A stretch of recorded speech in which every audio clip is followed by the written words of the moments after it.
What if one old leather folder could make 15 years of royal promises meaningless in a single moment? That is where the mysterious story of Ravensmeir begins. For years, Camilla's family had reportedly believed that this huge estate would one day become part of their family's future. Ravensmeir was not an ordinary property. It covered 12,000 acres and included a historic manor house, dozens of cottages, farmland, a private lake, and many old treasures that ordinary people had never seen. For around 15 years, everything seemed to suggest that Camilla's family would eventually become connected to the estate. One upstairs room had reportedly started being associated with a member of the family. Fresh flowers were placed there that morning. Furniture had been measured. Plans were being discussed to repair and change parts of the property. Everything seemed normal. But that morning, something happened that nobody expected.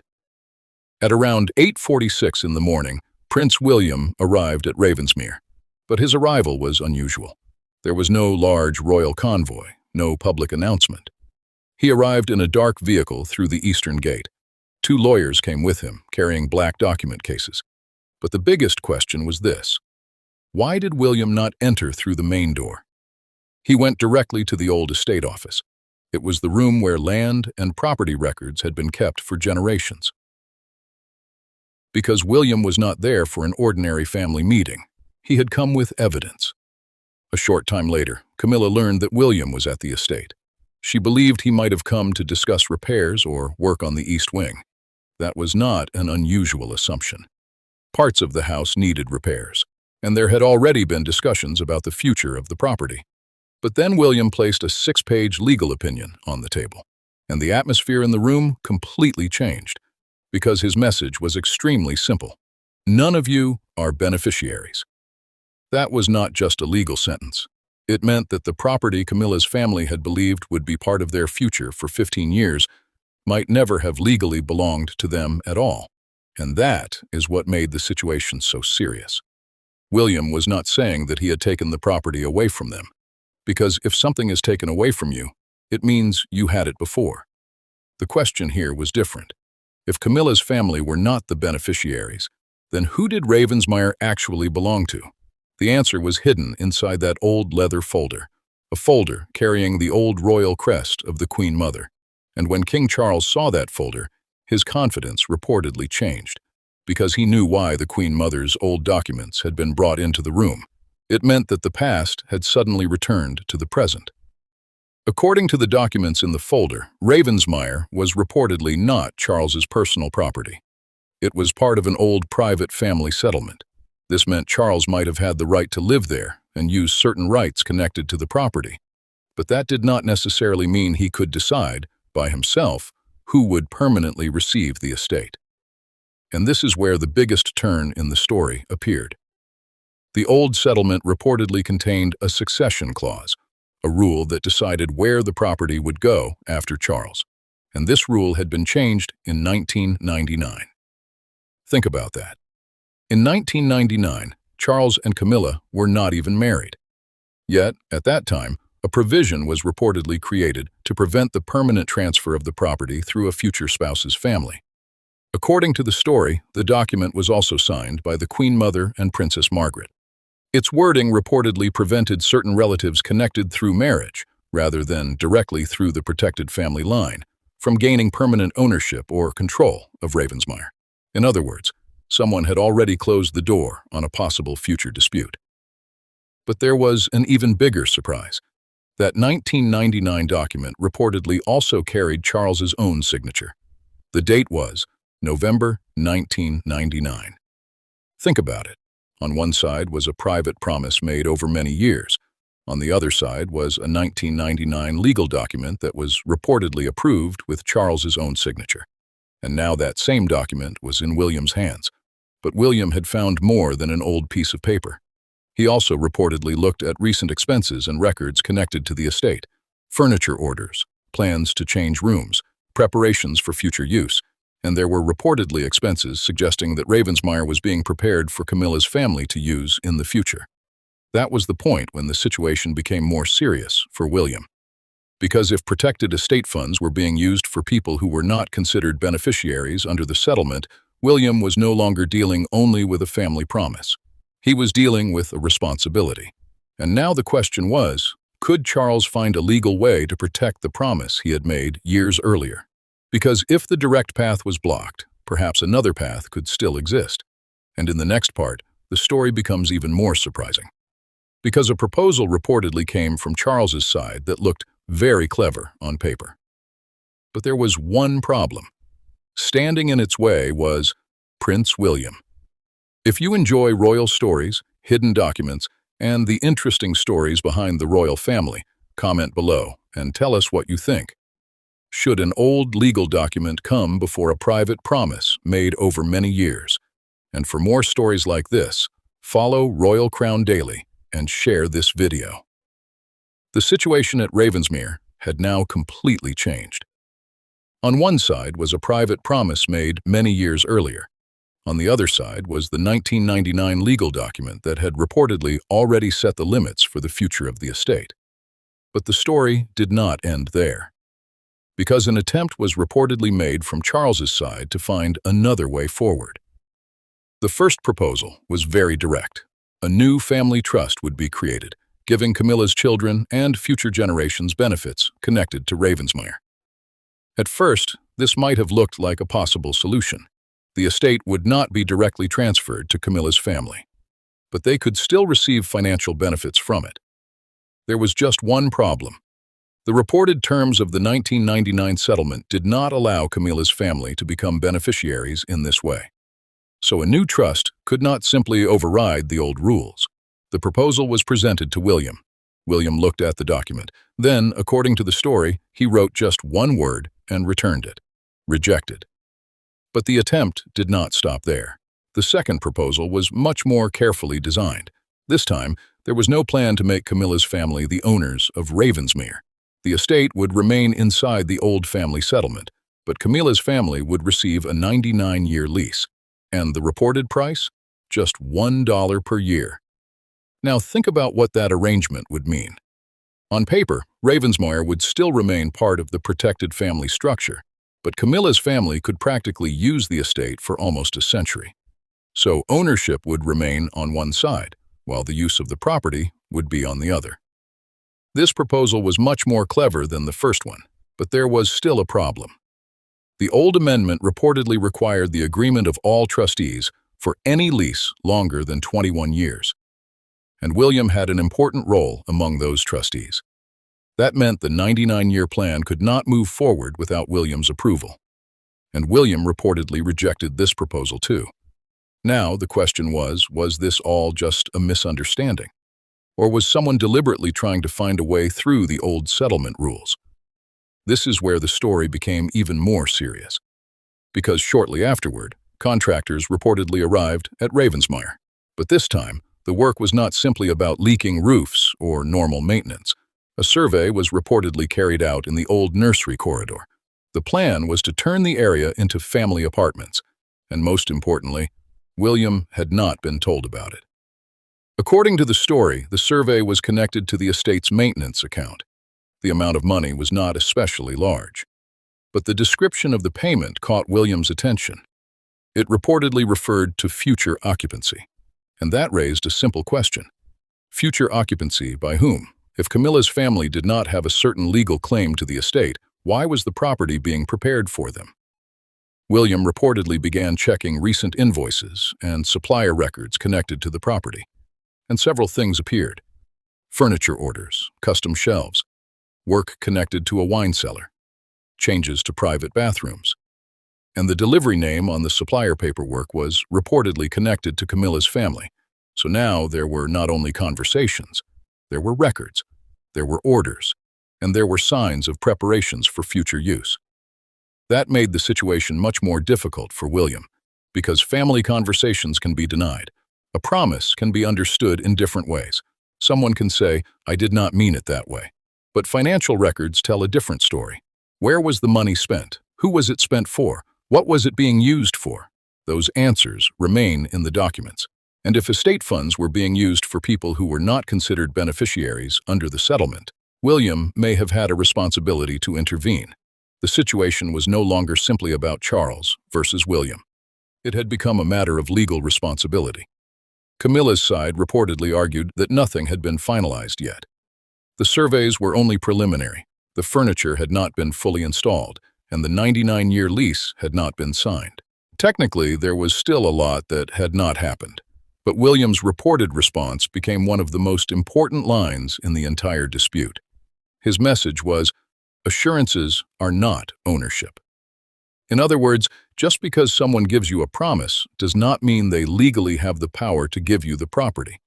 And that difference became the center of the entire Ravensmeir story. Charles may have made promises as a father, husband, and family member, but William was now looking at those promises from the position of a trustee, and those two roles were beginning to clash. But then another major question appeared. If Camilla's family were not the beneficiaries, and if Charles was not the full owner of Ravensmeir, then who was supposed to receive the estate after Charles? According to the documents in the story, the answer seemed almost clear. William. But then came a twist nobody expected, because William had reportedly already given up his own claim to Ravensmeir. And if that is true, the question is no longer simply why Camilla's family could not have the estate. The bigger question becomes, why would William fight so hard to protect an inheritance and then give up his own claim to it? That is the question that takes the entire Ravensmeir story in a completely different direction. The Ravensmeir story had reached its most unexpected point. Everyone had assumed that if Camilla's family could not receive the estate, then William would eventually inherit it. But then something happened that changed that assumption. William had reportedly given up his own claim to Ravensmeir. That raised a very important question. Why would William protect the estate so strongly, only to step away from it himself? The answer was not immediately clear. William had already rejected the proposal to make Camilla's family beneficiaries. He had also rejected the 99-year lease, and he had questioned the spending connected to the estate. But his decision to give up his own claim showed that he may not have been fighting for Ravensmeir for himself. Instead, he appeared to be protecting the rules that controlled the estate. The next question was even more important. If William no longer wanted the inheritance, then who would become the next qualified recipient? According to the succession clause, the answer should have been William. But he had already quietly given up that claim, and apparently, almost nobody in the room knew about it. Not Charles, not Camilla, not most of the palace. That made his decision even more surprising, because William had spent so much effort protecting the estate from being transferred to people who were not legally entitled to it. Yet he was not simply trying to take the estate for himself. He was making sure that the old rules were followed, and that changed the meaning of everything he had done earlier. Then Camilla asked the question that brought the emotional side of the situation into focus. What would happen to the rooms that had already been prepared? Furniture had been planned, rooms had been changed, and parts of the property had already started to look like they were being prepared for a future family. What would happen to all of that now? The solicitor gave a simple answer. The estate inventory would receive the items. The custom shelves could remain.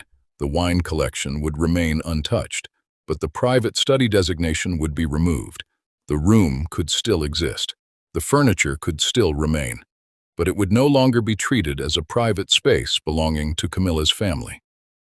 And then there was the brass nameplate. It had been placed on an upstairs door. The name had been engraved. Someone had ordered it.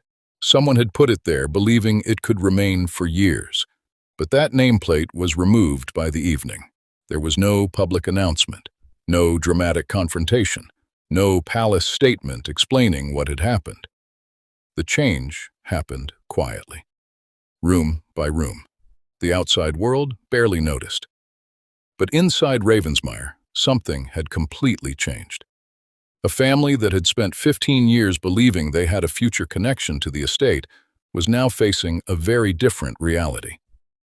Then came another symbolic detail: the keys. The antique keys that had been connected to Ravensmeir were reportedly moved from beneath Charles's portrait. They were placed inside a simple wooden box, and beside them was a photograph of the Queen Mother. That image carried a powerful meaning. The keys had once represented access to the estate, but now they were being placed beside the person whose old legal arrangements had helped determine the estate's future.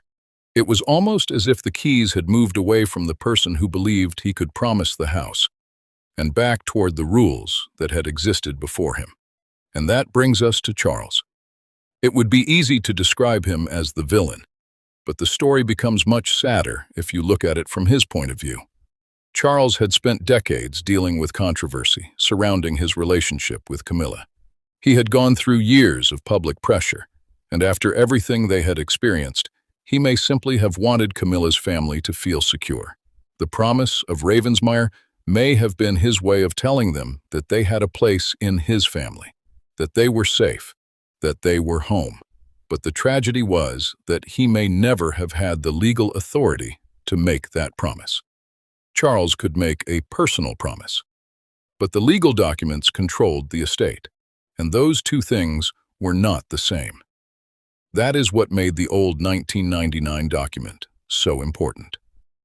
Because years later, Charles's own signature reportedly appeared on the document that showed the limits of what he could do. He may have wanted to give something away, but the paperwork said that he could not simply decide who would receive it permanently. And when William placed that document on the table, the difference between a promise and legal ownership became impossible to ignore. The entire situation was no longer about personal feelings. It was about what the documents actually allowed. And that is why the old leather folder mattered so much. It had remained in the background for years. But once it was opened, it changed the meaning of everything that had happened before. The promises, the preparations, the furniture, the rooms, the future plans. Everything had to be looked at again through the words written inside that folder. And perhaps that is the biggest lesson from Ravensmeir. A family can make plans for years. People can believe they have a future somewhere. Rooms can be prepared, furniture can be ordered, promises can be repeated, but when the legal document says something different, everything can change in a single moment. And that leaves one final question. Who really won that morning? Was it William, who protected the estate but reportedly gave up his own claim? Was it Edward, who could potentially become connected to the inheritance? Or was it the two women who had helped create the rules back in 1999? Because their decision had been made decades earlier, and yet its consequences were still being felt many years later. That is what makes the Ravensmeir story so unusual. The people who created the rules were no longer there, but their decision was still powerful enough to shape the future of the family. And the story was not really about who held the keys. It was about who had the legal right to decide where those keys would go next. Camila's final question was perhaps the saddest one of the entire meeting. What would happen to the rooms that had already been prepared?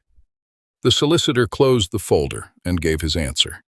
The items would remain part of the estate inventory. The custom shelves would stay. The wine collection would remain untouched, but the private study designation would be removed. The room would no longer be treated as belonging to Camila's family. And then came one of the smallest but most emotional changes. The brass nameplate on the upstairs door was removed. Someone had ordered that nameplate. Someone had it engraved. Someone had placed it on the door believing that it might remain there for a generation. But by the evening, it was gone. There was no major announcement, no palace statement, no public apology, no press conference. Everything happened quietly, room by room. The outside world barely noticed. But inside Ravensmeir, the meaning of the house had changed. The family that had spent years believing they had a future there was no longer being treated as its future owners. Then another detail appeared: the keys. The antique keys were no longer kept beneath Charles's portrait. They were placed inside a simple wooden box.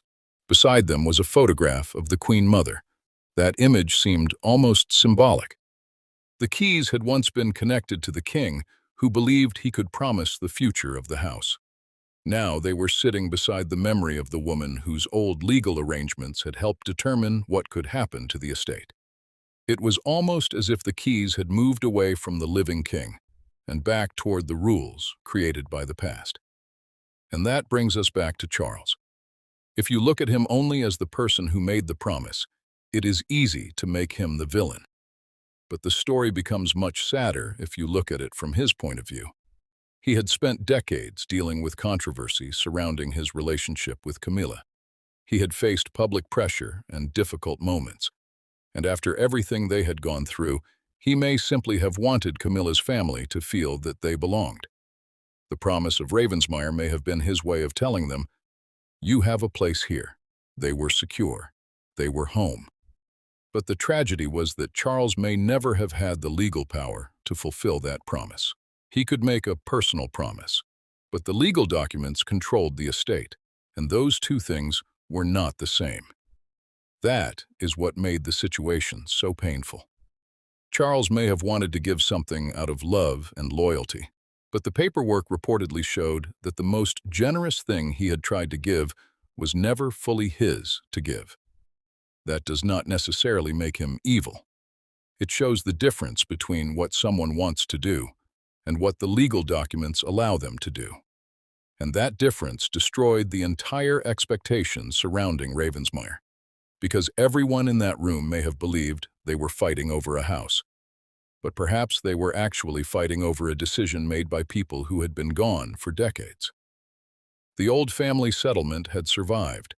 The people had changed. The generations had changed. The circumstances had changed. But the rules remained. And that is why the leather folder became so important.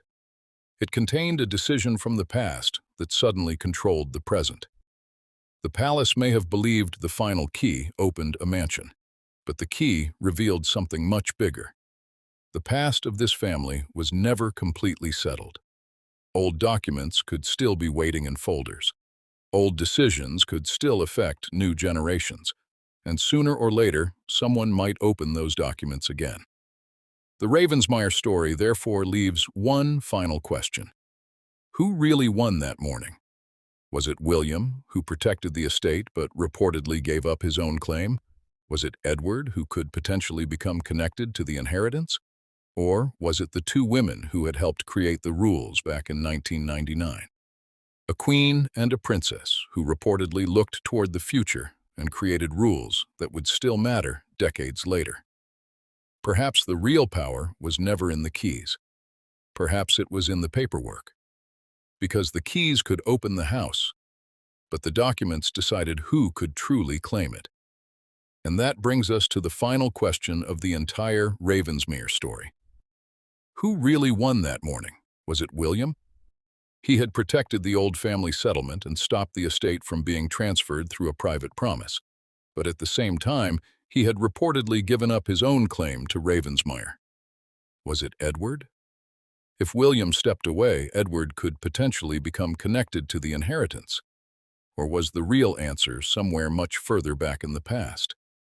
Perhaps it was the two women who had helped shape the rules in 1999, the Queen Mother and Princess Margaret. They had reportedly created a clause that would continue to affect the family decades later. And that is what makes the story so unusual. In 1999, the current situation did not yet exist.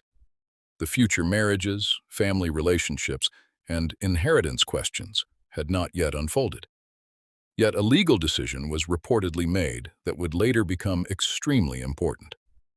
The people who created those rules were no longer there, but their decision remained. And when William opened that old leather folder, the past suddenly became part of the present.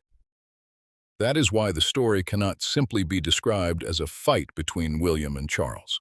It was bigger than that. Charles had made promises. Camila's family had believed those promises. William had a responsibility to the old settlement, and the old documents had rules that reportedly stood above those personal promises. Everyone involved was looking at Ravensmeir from a different position. For Charles, it could represent a promise to the family he loved. For Camila's family, It represented years of expectation. For William, it represented a responsibility. And for the old settlement, it was simply an asset that had to remain within its rules. That is the tragedy of the entire situation. No one needed to shout. No one needed a dramatic confrontation. The paperwork was enough: one old document, one succession clause, one signature from 1999. And suddenly, 15 years of expectations had a completely different meaning. The rooms were still there. The furniture was still there. The wine collection was still there. The estate itself had not disappeared. But the belief that Camilla's family would eventually have it had reportedly disappeared. And perhaps the most powerful symbol was that small brass nameplate. It represented an entire future that someone had imagined. Someone had ordered it. Someone had engraved it. Someone had placed it on a door believing it would remain there for years. But then it was removed, quietly, without a public announcement. Just like the rest of the change at Ravensmeir. And then there were the keys. They had been connected to the house, but in the end, they were placed inside a simple wooden box beside a photograph of the Queen Mother. The image almost feels like the entire story in one moment. The keys represented the house. The photograph represented the old rules, and the old rules had survived the people who created them. That is why the story leaves such a strange feeling. Everyone thought they were dealing with a property, but perhaps they were really dealing with the past. A past that had been carefully written into legal documents. A past that had been waiting for someone to open the folder, and eventually, someone did. William. He did not need to make a public speech. He did not need to make a dramatic announcement. He simply brought the documents into the room, and once they were read, the situation changed. That may be the most powerful part of the entire story, because in royal families, people may make promises in private. They may believe those promises will last. They may make plans based on them, but when an old legal document says something different, the document can become the final word. And that is what happened at Ravensmeir. The promise was personal. The rule was legal. And the legal rule reportedly won. So perhaps the real winner was not William. Perhaps it was not Charles. Perhaps it was not Edward. Perhaps the real winner was the old family settlement itself. A decision made decades earlier continued to control the future. And that is why the story of Ravensmeir does not really end with the closing of the folder. Because old family settlements can remain long after the people who created them are gone. Old signatures can still matter. Old clauses can still matter. And old decisions can still shape the lives of people who were not even part of the story when those decisions were made. The palace may have thought the final key opened a mansion. But perhaps it opened something much bigger. It revealed that the past of a royal family is never completely finished. There can always be another document, another clause, another signature, another forgotten decision waiting somewhere in an old folder, and sooner or later, someone may open it. That is what makes Ravensmeir so fascinating, because everyone thought the story was about who would get the house, but in the end, it was really about something else. Who has the power to decide what happens to it? And sometimes, the answer is not the person holding the key. It is the person holding the document.